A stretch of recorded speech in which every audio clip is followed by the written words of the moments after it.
Paz seja convosco, bom dia. Vamos nos colocar em pé na presença do Senhor e vamos agradecer a Deus pela oportunidade de nós estarmos aqui. Por favor, feche os seus olhos. Pai Todo-Poderoso, muito obrigado, Senhor, por esta manhã de reunião da região eclesiástica 853. Abençoe de uma forma extraordinária, Pai, eu te peço, cada um dos pastores pertencentes a esta região, os titulares, os auxiliares, que todos sejam edificados, Senhor, na rocha que é Cristo, ó Pai, e que nós possamos frutificar, Senhor, na Tua presença. Amém e graças a Deus. Podemos assentar. Como vocês já têm acompanhado comigo, e vou colocar também essa palavra na internet depois, que aqui não está dando para fazer aquilo que eu fazia da transmissão ao vivo na hora, né? Mas eu estou gravando e colocando para ficar lá registrado.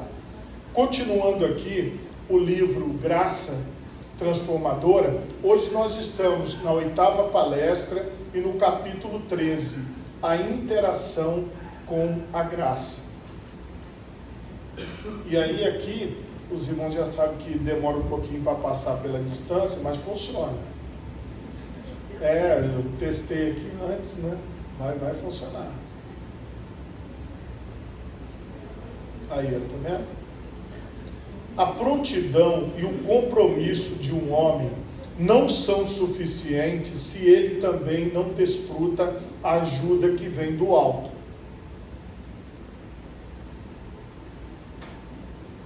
Igualmente, a ajuda do alto não nos trará benefício algum, a não ser que também exista compromisso e prontidão da nossa parte.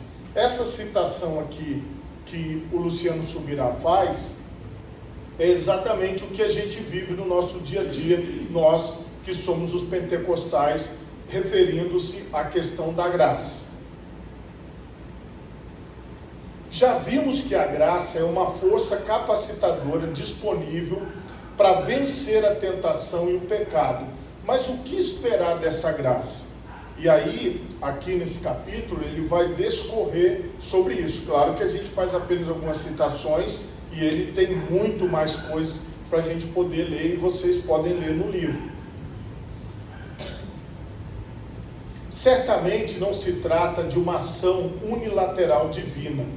O fato de ser Deus aquele que sempre faz o primeiro movimento não anula o fato de que a semelhança de um jogo de xadrez não haja em contrapartida a necessidade de movimentos da nossa parte. Então, o que eu quero mostrar para vocês?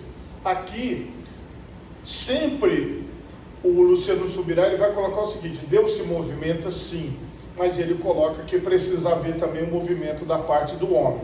Então, tem esses dois lados sempre. E na visão que ele está colocando no livro, a graça, ela não anula o fato do homem ter que ter o seu movimento, ter que fazer a sua parte. A mesma Bíblia que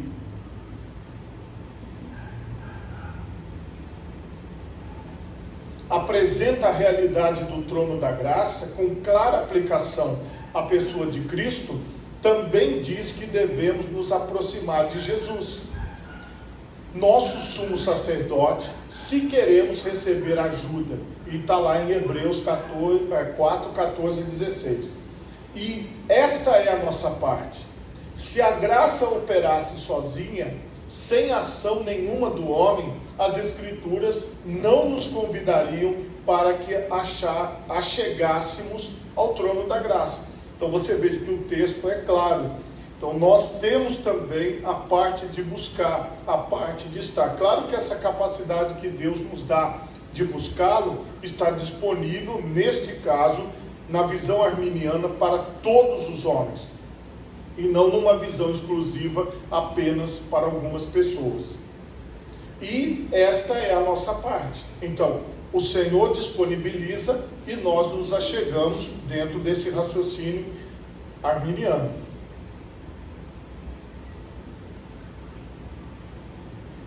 Achegar-se é aproximar-se, é chegar perto, isso depende de nós, ou seja, é responsabilidade humana. Se assim não fosse, a resposta a ser dada aos que não vencem o pecado seria mera e simplesmente que, nesse caso, Deus não teria feito a parte dele para nos ajudar. A verdade é que o homem sem a graça nada pode fazer. Portanto, por outro lado, a graça divina também não opera sozinha sem a cooperação humana. Como já definido, é necessário, ao mesmo tempo, um posicionamento nosso em busca do favor de Deus, que procede do trono da graça, ou seja, é necessário que haja interação com a graça. E aqui, essa visão de interação é preciso ser bem clara para nós. O que a minha intenção de trazer esse livro é que nós entendamos que tem pessoas falando outra coisa. E quando às vezes o membro chega, o irmão, a irmã, para poder questionar, para poder falar, com esse livro você vai ter a ideia geral daquilo que nós cremos. E nós pregamos, na verdade, nós pregamos isso a vida toda, só que a gente não sabe a origem, de onde que isso saiu. Então tem um estudo, tem teólogos, tem estudiosos que chegaram nessa conclusão. Nós mesmos, por exemplo, a Igreja do Evangelho Quadrangular, a nossa fundadora era metodista, então a mensagem que ela pregava era baseada na mensagem de Wesley, de John Wesley, que é dessa tendência que crê exatamente no que nós estamos falando aqui, que existe uma cooperação dada por Deus. Deus deu capacidade ao homem de cooperar, e também, se caso o homem, por algum motivo, mesmo tendo essa capacidade, não quiser cooperar, aí é um problema particular e pessoal dele ou dela. O homem não pode crer sem Deus. Isso é um fato. Contudo, ao decidir corresponder ao Criador e acreditar, a criatura recebe em contrapartida a fé, que é uma dádiva do alto. Tiago 1,17. Caso não haja receptividade humana, a fé que procede de Deus não invadirá o coração do homem como ato unilateral. Isso é o que nós cremos. É uma visão até, vamos dizer assim, normal, natural. Mas, como eu falei com vocês, o outro lado da teologia reformada, que é o da reforma protestante, fala que Deus, ele escolhe de maneira unilateral. E nós acreditamos que Deus faz a parte dele, dando condições ao homem de também fazer a sua parte. Então, aqui, não é, voltando aqui, procedendo, não invadirá o coração do homem como ato unilateral por parte do Criador. Se assim fosse, qual seria o sentido da afirmação? Sem fé é impossível agradar a Deus, de Hebreus 11:6. Porque a ideia é a seguinte: se é preciso haver algo da parte do homem, que para mim é muito claro isso, que Deus capacita o homem a ter essa situação de decidir, de falar, de ter a sua parte. Então aqui esse versículo mostra muito claramente, porque se eu tenho que agradar, eu tenho que fazer alguma coisa.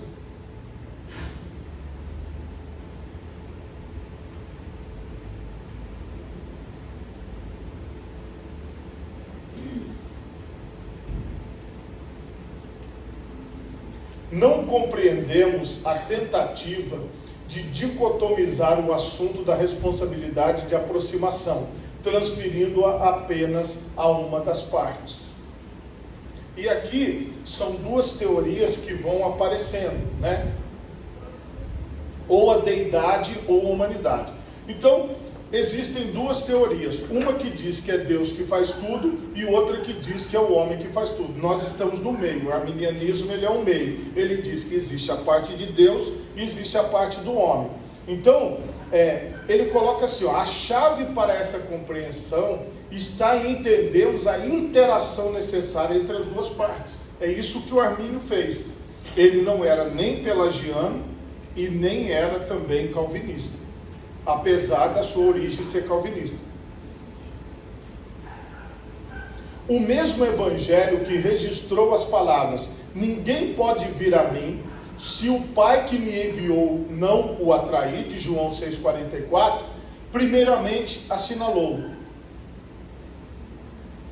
vocês não querem vir a mim para terem vida, João 5,40. Qual é a solução? Abrir uma disputa entre as afirmações ou entender que elas se somam, revelando aspectos distintos e complementares de uma mesma verdade? É até uma realidade óbvia isso que o Luciano Subirá está colocando. Está bem claro que existem as duas partes. É óbvio, porque isso junta o entendimento. É impossível atentar para o ensino bíblico da santificação e ignorar a necessidade de interação humana com a graça divina, bem como a nossa capacidade de impedi-la de cumprir seu propósito em nós. Vejamos mais uma porção das Escrituras. Segui a paz com todos e a santificação, sem a qual ninguém verá o Senhor, atentando diligentemente, porque ninguém seja faltoso, separando-se da graça de Deus. Está lá, Hebreus 12, 14 e 15. Foi demais agora. Antes mencionamos que o arrependimento é uma manifestação da bondade de Deus para com os homens. No entanto, convém entender como essa oferta divina é estendida à humanidade. Como? Por meio da ação do Espírito de Deus. Cristo, ao ensinar sobre a vinda desse bendito ajudador, previu a seus discípulos: quando ele vier, convencerá o mundo do pecado. João 16:8. Logo, é indiscutível o papel que ele tem de conduzir o pecador ao convencimento de sua condição. Então, o que o Espírito Santo faz? O que está claro no texto. Ele trabalha no convencimento, ele trabalha na aproximação, ele trabalha junto para que o homem possa ter a compreensão. E isso também é dito pelos calvinistas, que é através da obra do Espírito Santo. Então, esse ponto aqui não tem discussão. A grande questão é que o Espírito Santo, ele não nos trata como uma marionete, assim, obrigando a pessoa a fazer a vontade dele, mas ele trabalha no convencimento. Então, se você precisa convencer alguém, você vai apresentar argumentos, você vai conversar, você vai falar, você vai fazer uma exposição, não é uma imposição. Então, vamos supor que a raiz do texto fosse: e o Espírito Santo imporá. Não é o caso, é convencerá. Então, existe um trabalhar, mas, como eu falo para vocês, o óbvio se torna complicado diante de alguns contextos. A resposta é não. Estevão, pregando antes de ser executado, afirmou aos seus ouvintes: sempre resistem ao Espírito Santo. Atos 7:51. Então ele falou para aquele povo que estava ali para apedrejá-lo, que queria matá-lo, que estava interrogando ele: vocês resistem ao Espírito Santo. E aí? Reparemos que as Escrituras também se referem ao Espírito Santo como Espírito da graça. Hebreus 10:29. Portanto, se é possível resistir ao próprio Espírito da graça, também é possível resistir à graça que ele expressa. Além disso, a Bíblia aborda a possibilidade de resistir ao Espírito de Deus em diversos textos. Paulo, escrevendo aos Tessalonicenses, adverte: não apaguem o Espírito. 1 Tessalonicenses 5:19. Então, vocês analisando e ponderando e lendo direitinho, vocês vão ver que as respostas a estas questões que são levantadas, elas estão na própria Bíblia.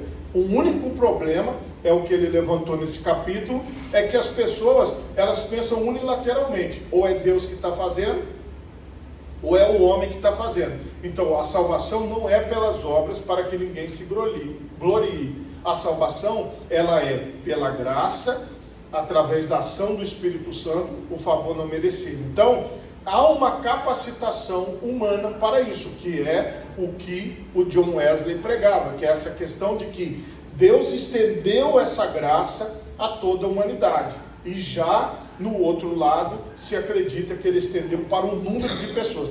Só que essa pregação, ela não é feita claramente, ela é feita assim, meio sorrateira, e a pessoa depois é que vai descobrir, mas lendo a Bíblia, as questões aqui são óbvias. Qual é o significado da exortação apostólica? A palavra grega utilizada nos manuscritos está ali, cujo significado é extinguir, apagar, ser apagado, apagar. Esta está relacionado com o fogo ou coisas no fogo. E em sentido metafórico significa sufocar, suprimir, abafar. Diante disso, questionamos se é possível extinguir o Espírito Santo no sentido de sua existência. É inequívoco que não. Logo, conclui-se que o termo apagar é aplicado quanto à influência divina. É como se a pessoa dissesse assim: eu não quero a influência divina sobre a minha vida, eu não quero essa ação do Espírito Santo sobre a minha vida, eu decido não ir. E é isso que muitas pessoas acham que não, que quando Deus fala, é irresistível, o homem não tem como resistir, o homem tem que obedecer de qualquer forma. E os textos bíblicos que são citados dentro desse contexto são relacionados a obras que Deus precisava fazer dentro de um contexto, e não a salvação. Então, o grande problema dessa discussão é aplicar textos referentes a determinados assuntos como se fossem para a salvação, que é aqueles textos que eles usam, que Deus endureceu o coração de Faraó, que Deus usou Nabucodonosor e tantas coisas. Só que ali não se tratava do assunto de salvação. Lembrando que nós estamos falando sobre um assunto bastante complexo, que depois que você lê umas 5.000 páginas, que você começa a entender o contexto. Então é um assunto acadêmico, correto? Não é um assunto que você fala rapidamente em poucas palavras, mas isso aqui é só para dar ideia, para você ter curiosidade de ler. Essa que é a visão aqui. Embora o homem não possa extinguir a existência da pessoa do Espírito Santo, pode, com toda certeza, apagar sua ação ao não corresponder a ele. Pode acontecer, porque se a pessoa pode apagar, ela pode dizer: eu não quero mais. Mas, infelizmente, as pessoas não querem interpretar o óbvio que está escrito no texto, mas está escrito. A obra do Espírito, semelhante à do fogo, precisa ser alimentada para que não se extinga. Esse combustível nada mais é do que a interação humana. É aqui que no livro ele dá a chave. Então essa interação humana é o combustível que vai fazer esse fogo queimar. Então quanto mais a pessoa quer buscar, quanto mais a pessoa quer fazer a parte dela, mais cheia ela vai ficar, com mais vontade ela vai ficar, e assim sucessivamente, que é o que a gente vive no nosso dia a dia como pastores. O propósito aqui não é mudar o assunto da graça para pneumatologia, a doutrina do Espírito Santo, mas destacar que não importa se falamos de salvação, graça, fé ou obra do Espírito Santo. O elemento comum nas Escrituras, quando tratamos de qualquer um desses assuntos, é a interação entre o homem e Deus. Guarda essa palavra, então você vê que ele repete direto nessas partes que eu escolhi: interação entre o homem e Deus, entre Deus e o homem. É assim que nós entendemos as coisas. Nós estamos no meio do caminho. Muitas pessoas, por exemplo, dizem que através do sacrifício do homem, através do que o homem faz, é que ele é salvo. Neste caso, é a doutrina católica, que é a mais conhecida de todos. E outras doutrinas que surgiram, porque depende da ação do homem a salvação. Nós não cremos dessa forma. Não é o homem que se auto-salva, não é pelo que o homem faz, mas, como vocês observaram aqui, a partir do momento que Deus dá a graça, a capacidade do homem de receber essa salvação, ele diz assim para o homem: agora é contigo, e aí? Então é algo assim, mas não é o homem que se salva, porque isso aí também tem que ficar bem claro, Porque muitas pessoas acusam aos arminianos de acreditarem que a salvação é pelas obras, e não é, porque isso está óbvio na Bíblia, que não é pelo que eu faço, mas é pelo meu comportamento a partir daquilo que Cristo fez. Então, nesse ponto, as duas doutrinas são absolutamente convergentes. Se o fortalecimento da graça depende única e exclusivamente de Deus, qual seria o propósito de tal declaração? Então, se o homem não precisa de nada, por que o imperativo seria dirigido ao homem? É fato que se pode crescer na graça, como registrado no Evangelho de Lucas. Jesus ia crescendo em sabedoria, estatura e graça diante de Deus e dos homens. Se assim não fosse, por que Pedro também teria escrito assim, olha, cresçam, porém, na graça e no conhecimento de nosso Senhor Jesus Cristo, 2 Pedro 3,18. E aí? Então, a gente que lê a Bíblia, que fala com as pessoas, a gente tem os textos claros. O negócio é que o Luciano Subirá colocou na ordem. Então, caso vocês sejam questionados ou alguém converse com vocês sobre isso, é só vocês pegarem o livro, sentar com a pessoa e bater um papo, porque aqui está tudo bem descrito, bem separadinho, para você poder conversar, porque esse assunto está sendo falado, muito falado, no meio das nossas igrejas. Aí falando de João, todos recebemos da sua plenitude graça sobre graça.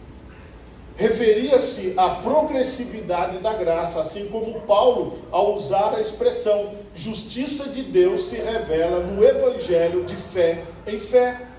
Referia-se à progressividade da fé. O conceito do crescimento da graça também é visto na afirmação de João. Então aqui a visão é a seguinte: existe uma interação entre Deus e o homem, entre o homem e Deus, só que tudo partiu de Deus.